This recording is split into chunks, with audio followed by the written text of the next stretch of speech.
Double sided है, आप single side भी यूज कर सकते हैं, डबल साइड भी, इट्स अप टू यू।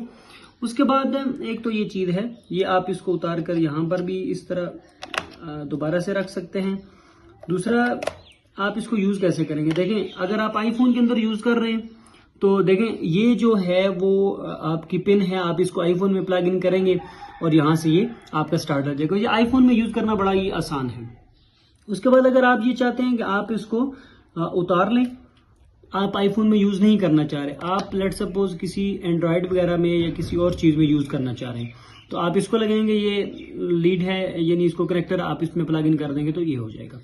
अगर आप इसको यूज करना नहीं चाह रहे, इसमें आपके पास सी टाइप का भी ऑप्शन मौजूद है, ठीक है, तो सी टाइप लगाकर भी आप यूज कर सकते हैं। तो